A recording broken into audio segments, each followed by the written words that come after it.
Hello everyone, আসসালামু আলাইকুম। সবাইকে মিরাজ কিচেনে ওয়েলকাম করছি। আমি মীরা। আজ আমি আপনাদের সাথে 3 ডিমের vanilla sponge cake recipe share করব। শেষ পর্যন্ত দেখতে থাকুন, আশা করি খুব সহজে রেসিপিটি বুঝতে পারবেন। চলুন কথা না বাড়িয়ে শুরু করা যাক। প্রথমে একটি চালনিতে ময়দা নিয়ে নিচ্ছি 3/4 কাপ। হাফ কাপ এবং 1/4 কাপ ময়দা নিয়ে নিলে হয়ে যায় 3/4 কাপ। এরপর নিয়ে নিচ্ছি 1 টেবিল স্পুন কর্নফ্লাওয়ার এবং নিয়ে নিচ্ছি হাফ টি স্পুন বেকিং পাউডার।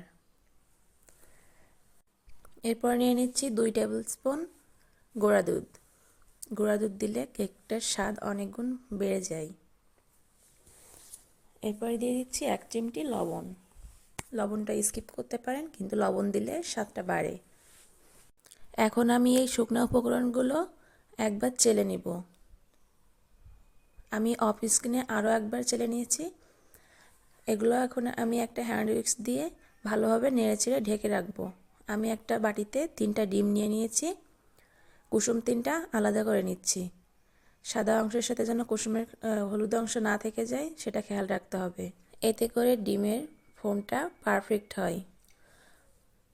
আমি এখন এটাকে বিট করে নিব আর দিয়ে দিব 1/3 কাপ চিনি।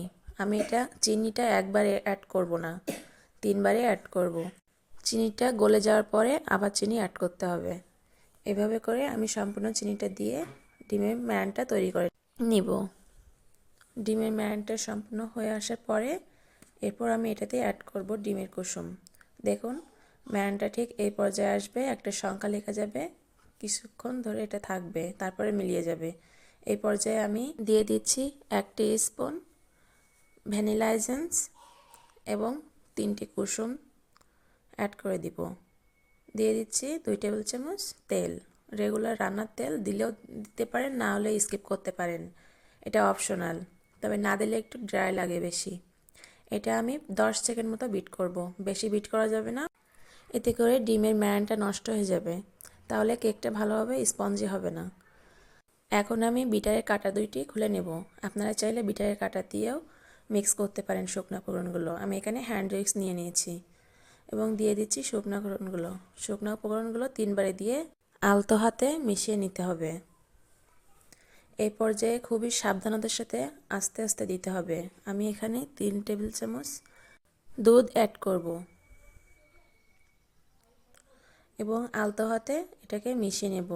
আমার ভিডিওটি অনেক বড় হয়ে যাবে, এজন্য আমি স্পিডে দিয়েছি, কিন্তু এখানে খুব সাবধানতার সাথে আলতো হাতে মিশিয়ে নিতে হবে, নয়তো ডিমের টেক্সচারটা নষ্ট হয়ে গেলে কেকটা ভালো স্পঞ্জে হবে না। আমি এগুলো আলতো হাতে মিশিয়ে নিয়ে আবারও শুকনো উপকরণগুলো মিশিয়ে নিব। আপনারা প্লিজ সবাই আলতো হাতে সময় নিয়ে এই কাজটা করবেন। এবং দিয়ে দিব আরও 1 টেবিল চামচ দুধ। সময় নিয়ে কাজটা করতে হবে, না হলে কিন্তু কেকটা ভালো হবে না। স্পঞ্জ কেকে এই দিকটা একটু বেশি খেয়াল রাখতে হয়।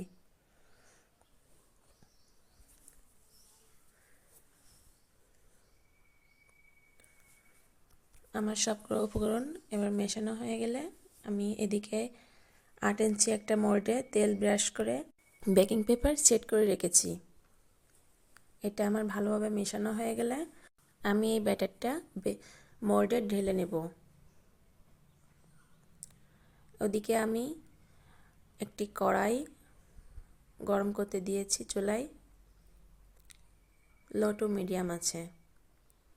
আমি এখন মোল্ডে ব্যাটারগুলো ঢেলে নিচ্ছি এবং একটি টুথপিক দিয়ে ভালোভাবে চারিদিকে ঘুরিয়ে ঘুরিয়ে নাড়িয়ে দিচ্ছি, যাতে বাবল থাকলে সেগুলো বের হয়ে আসে, এবং 2বার ট্যাপ করে দিচ্ছি।